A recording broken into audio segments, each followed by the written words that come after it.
They say the worst thing that can happen on your wedding day is rain.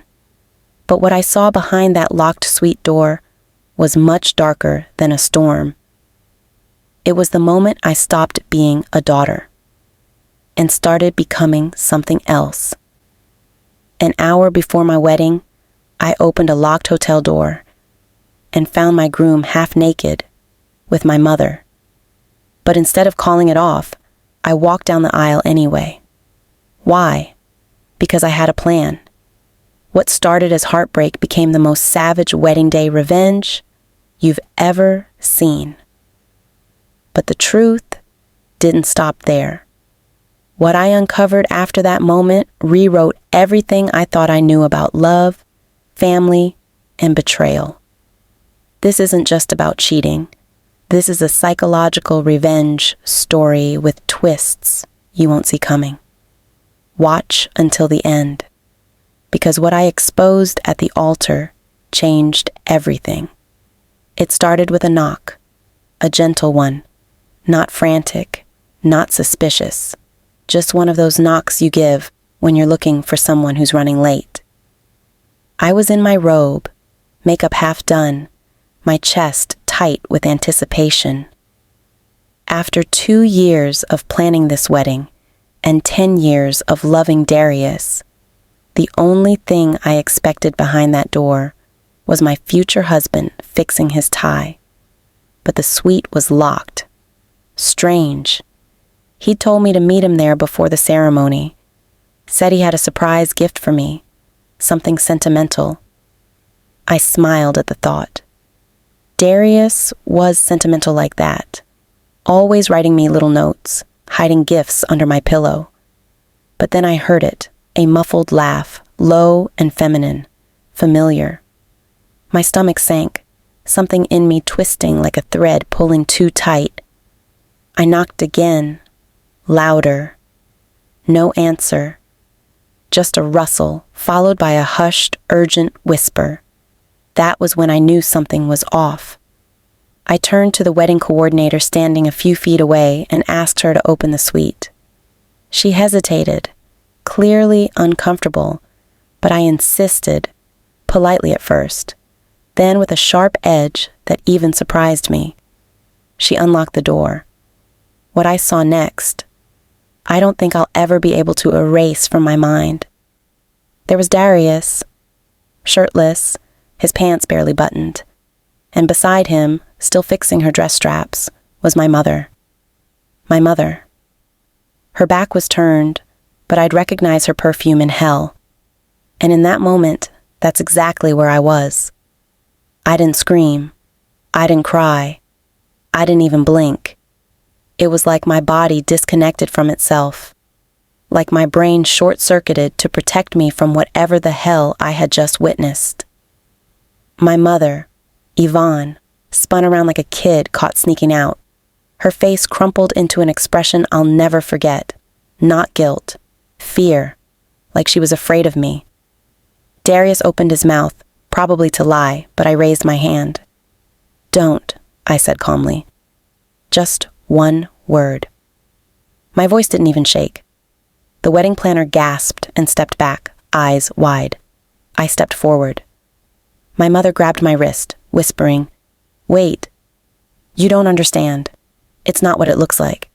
The oldest line in the book. But then she added something strange. "Please, this isn't what you think. We were set up, I swear. Please just let me explain. Please don't cancel the wedding." That's when I knew there was more to this. Something about the way she begged. It wasn't just panic. It was like she needed that wedding to happen, like her life depended on it. And that scared me more than what I'd just seen. I stared at Darius, waiting for him to say something. But he just looked ashamed, not caught, ashamed. That's a different kind of guilt, a deeper one. Something inside me cracked. Not the love, not the trust. That had been dead the moment the door opened. What cracked was the illusion. And in that moment, I decided I would still walk down the aisle. I didn't sleep the night before my wedding, not because I was nervous, but because something didn't feel right. A strange silence had settled over my thoughts, the kind you only notice when you're trying not to listen to your own intuition. Looking back, maybe I always knew Yvonne wasn't the mother she pretended to be. Behind every sweet gesture was a subtle insult. Behind every "I love you" was a reminder that I'd never be enough. Not for men, not for success, not for her. The first time she betrayed me, I was 17. She was dating this wealthy guy, Marcus, a friend of her ex-husband, and I caught him texting me. Inappropriate stuff. I showed her, heart pounding, hoping she'd protect me. But she slapped the phone out of my hand and said, "Why do you always have to make things about you?" 2 weeks later, she moved in with him. I moved out. That was the first cut. I told myself it was a fluke, a bad decision. But deep down, it planted a seed. My mother doesn't see me as a daughter. She sees me as competition. She always had. And the cruelest part, I kept inviting her into my life, hoping someday she'd want to stay. As my mother, not my rival. When I introduced her to Darius, she lit up like it was her boyfriend I was showing off. I caught her staring too long, touching his arm too softly, laughing at jokes she'd usually roll her eyes at. I brushed it off, told myself I was paranoid. But then I remembered something Darius once said early in our relationship, just a throwaway line during brunch. "Your mom's hot for her age." I'd laughed back then. Now I hear it like an echo, one of those clues you only realize was a warning in hindsight. Over the years, I caught small things. Her texting him on holidays without telling me, sending him articles about business deals she thought he'd like. One night after a dinner party, I saw them in the kitchen, just a second too close. Her hand on his lower back, his smirk. When I confronted her, she said, "Relax, sweetheart. He's just comfortable around me. You should be happy I get along with your fiancé." And like an idiot, I believed her. Or wanted to. Because facing the truth meant admitting the person who gave birth to me was slowly dismantling my life from the inside out. So no, that suite wasn't the first betrayal. It was just the first time I caught them in a way they couldn't lie their way out of. When the ceremony began, no one noticed anything was wrong. The guests stood, the music played, and there I was, a vision in white, walking down the aisle like a lamb to slaughter. But I wasn't the one bleeding. I made sure of that. My mother sat in the front row, face pale under her makeup, her eyes refusing to meet mine. Darius stood at the altar, shoulders tense, jaw locked. He hadn't spoken a word to me since the sweet incident. No apology, no explanation. I guess he thought if I showed up, that meant I'd chosen denial over drama. What he didn't know was that I wasn't here to forgive him. I was here to bury him. The priest started the ceremony. I repeated my vows flawlessly, even held Darius's hands as I said, "For better or worse." The audience sighed with admiration. What they didn't know was that I had slipped a tiny microphone under the bouquet, and my best friend Kelsey, sitting 3 rows back, had just pressed record on her phone. Every lie he told, every fake promise he whispered, captured, for evidence, for exposure, for war. My mother had the audacity to cry during the ceremony, a single tear, slow and performative, like she was in a tragic movie. I stared right at her when I said, I promise to always protect the love we built, no matter who tries to tear it down. She flinched. That was the first time I felt power return to my body since the suite. Darius kissed me when the priest said, "You may now," and I let him. I let him believe I was still his, that I was still the fool. And for the rest of the night, I played my part. First dance, cake, toasts, photos. Everyone said we were the picture of elegance and commitment. But inside, I was sharpening my knives. Because here's the truth. I had already started planning my exit. Not just from Darius. From all of it. The fake life, the generational lies, the trauma cycles. I wasn't going to run. I was going to flip the entire table. And they would never see it coming. Not even when I gave my final toast at the reception. Because that's where the real story started. The clinking of glasses echoed as the guests chanted, "Speech! Speech!" I stood with perfect posture, smile tight, eyes scanning the room like a hunter choosing which animal to strike first. I held the mic in one hand, the crystal flute in the other. "Thank you all for being here," I began, my voice steady. This wedding is the culmination of 10 years of love and several months of betrayal. A few guests chuckled, thinking I was joking. My mother's head snapped up. Darius looked frozen, mid-smile.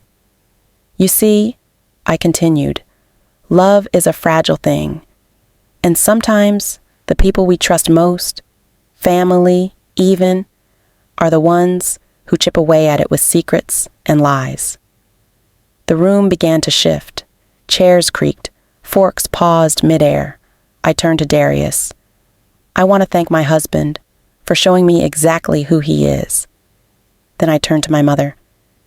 "And I want to thank my mother for teaching me what betrayal really looks like." Gasps rippled through the guests like waves. I smiled sweetly and added, "Now, please enjoy this very special video I put together."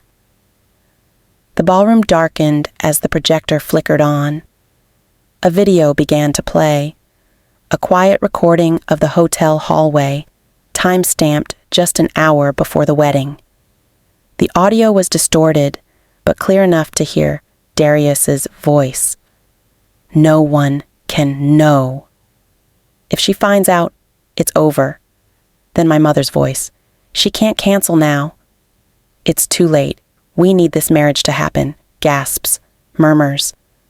I stood there still smiling. Some guests turned to look at Yvonne, whose face had gone deathly pale. Others stared at Darius, who was backing away from the screen like it might devour him.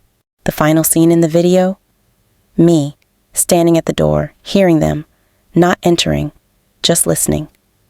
Then turning to the camera and whispering, "This is all I need." The lights came back on. Silence. Thick and unbreakable. I raised my glass. "To truth," I said. Then, "To freedom." Then I took a sip and placed the wedding ring on the table and walked out. But that wasn't the end. It was only the beginning of what I had planned for both of them. Most people assume that after the truth comes peace. But no. After truth comes silence. The kind that drowns you. The kind that watches you sleep. I left that wedding reception without looking back.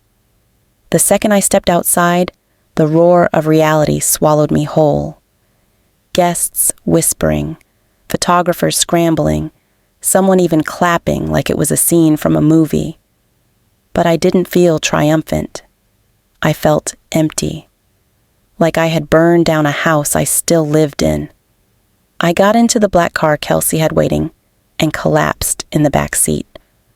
She didn't say anything at first. She just handed me a bottle of water, as if I'd just finished running a marathon, which, in a way, I had. "You okay?" she asked finally. I didn't answer. I just stared at my hands. Steady, elegant, still wearing the bridal ring. I pulled it off and dropped it into the seat cup holder like it was poisoned. "They'll be coming for me," I said. Kelsey nodded. "Let them. We've got everything we need." And we did.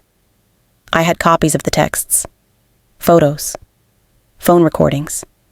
Even the prenup Darius begged me to sign, the one I altered with the help of a corporate lawyer 6 weeks before the wedding. He didn't read it carefully. He never thought I'd weaponize his own love against him. Within 24 hours, the video went viral. Someone at the wedding had posted it online, unedited, raw, and damning. Headlines exploded.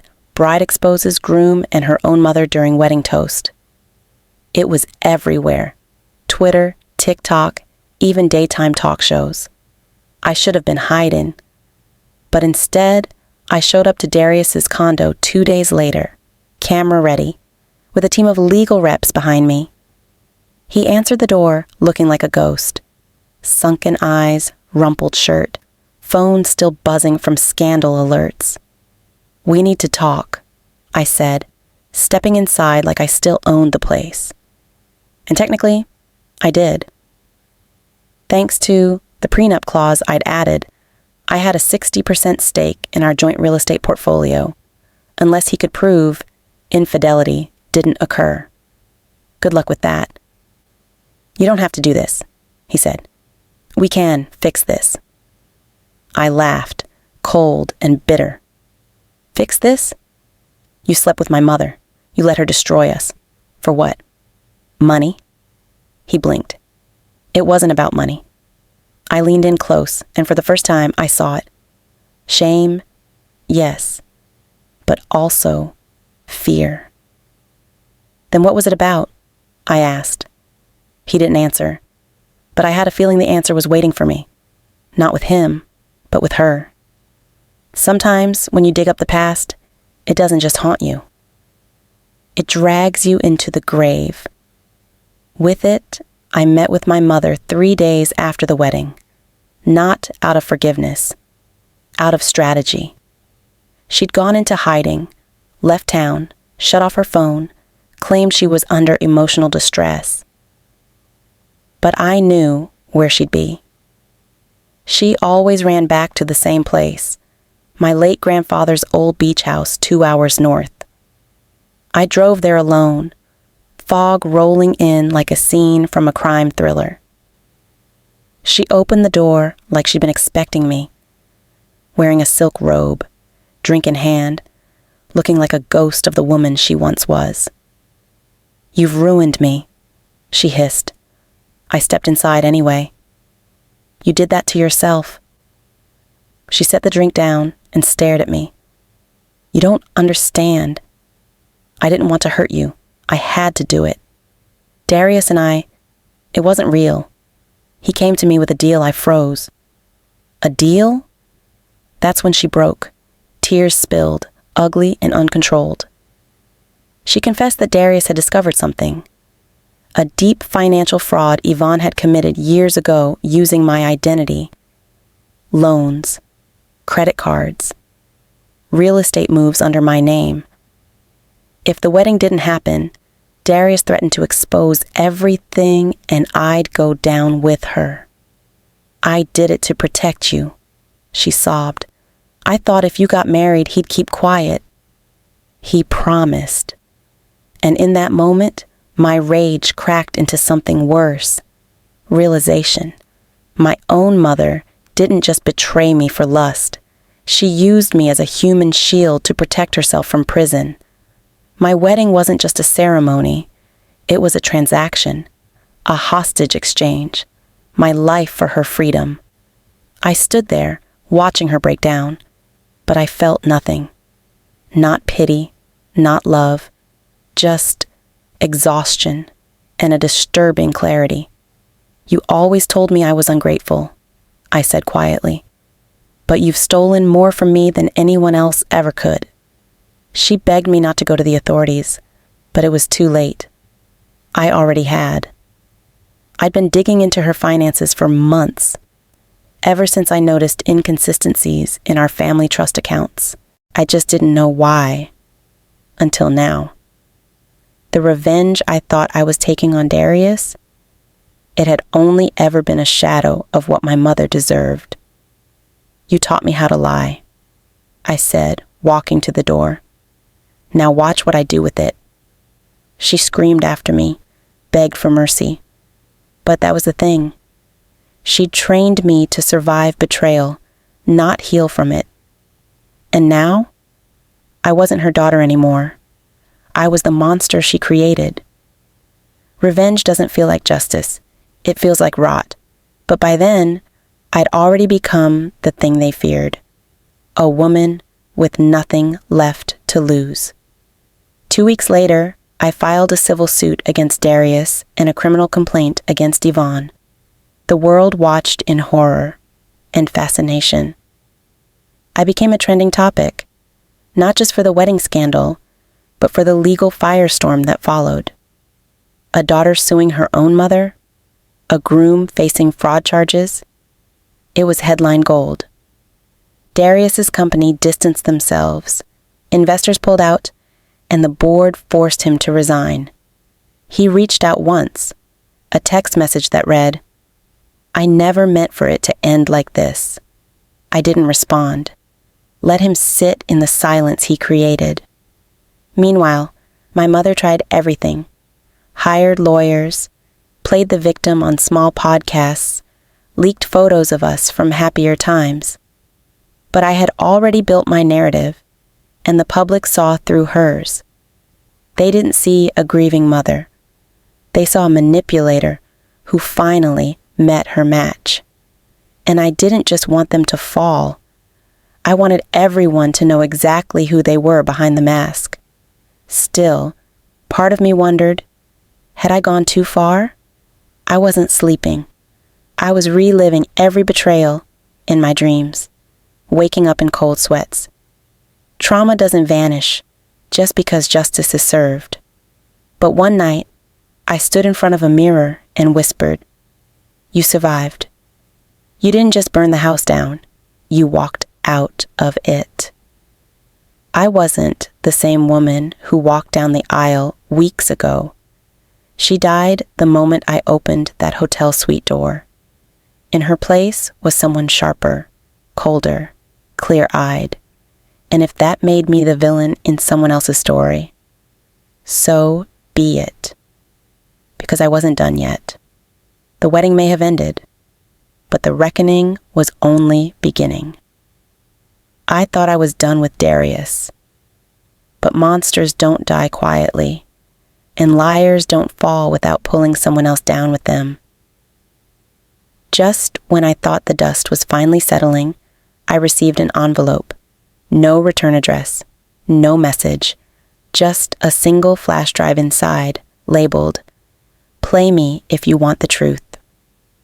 For a second, I thought it was a threat, or maybe a last-ditch plea from Darius to clear his name. But curiosity has a sharp edge, and mine cut too deep to ignore. I plugged it in. The screen went black. Then Darius's face appeared, pre-recorded, wearing the same suit he wore on our wedding day. "If you're watching this, it means I lost," he said, voice calm, like he was narrating a documentary. "But before you think you won, there's something you need to understand. None of this started with me. Your mother wasn't the only one with secrets."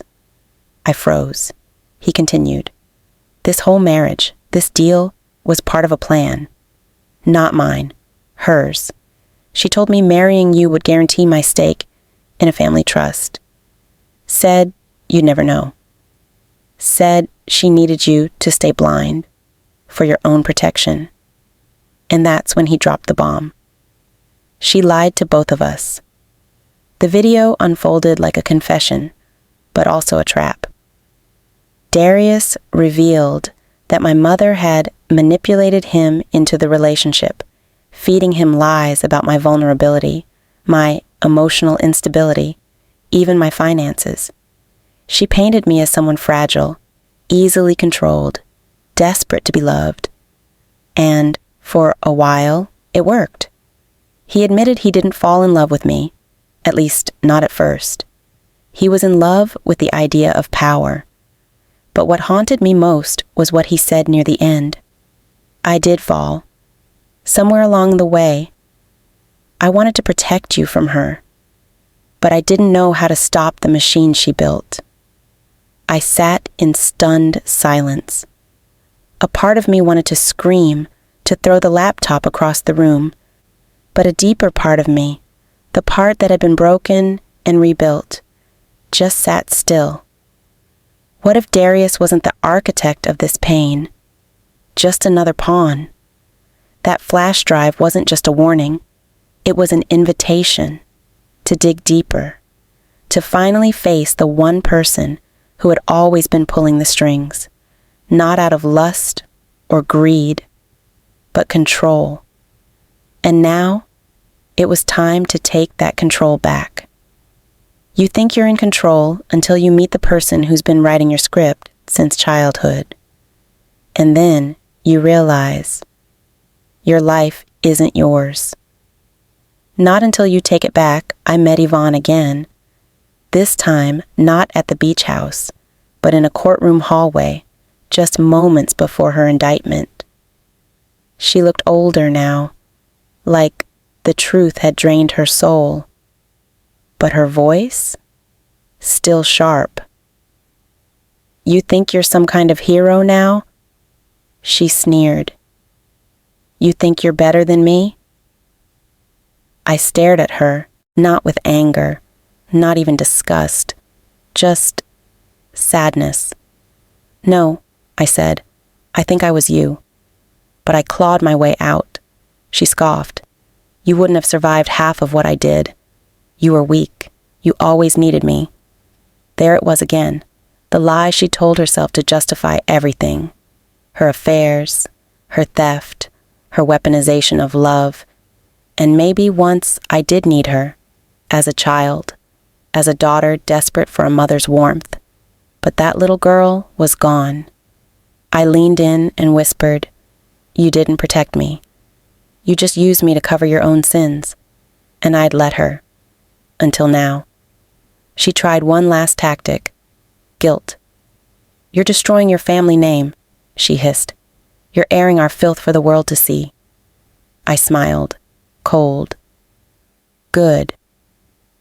Let them watch. Let them see what generational trauma really looks like.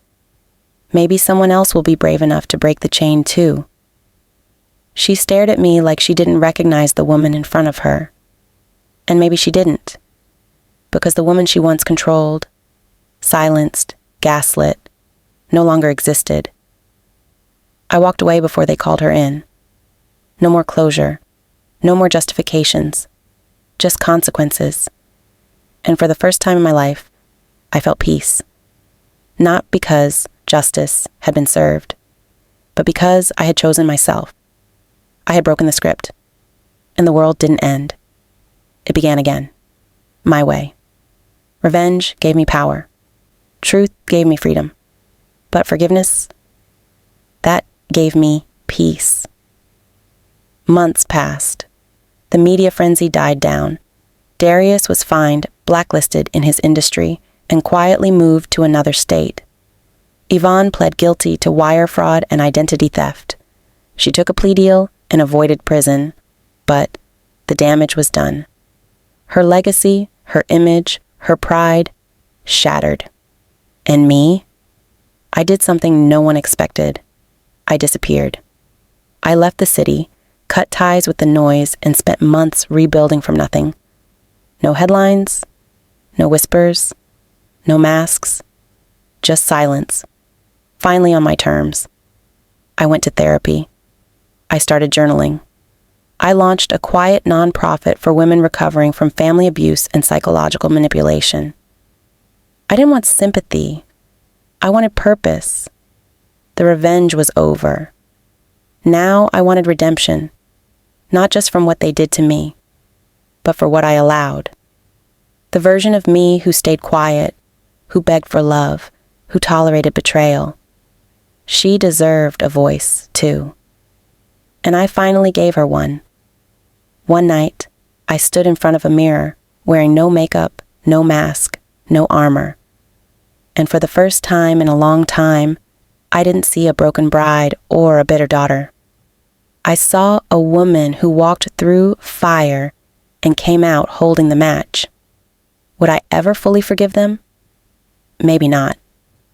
But I forgave myself for loving the wrong people, for trusting the wrong things, for waiting so long to choose me. I still get asked why I walked down the aisle, why I didn't just run. And the truth is simple, because sometimes you have to let the villain write the first chapter, so you can write the ending yourself. And this was mine, not a tragedy, a reckoning, a rebirth. If this story shook you, share it. Comment below with the darkest betrayal you've ever survived, or the one you're still healing from.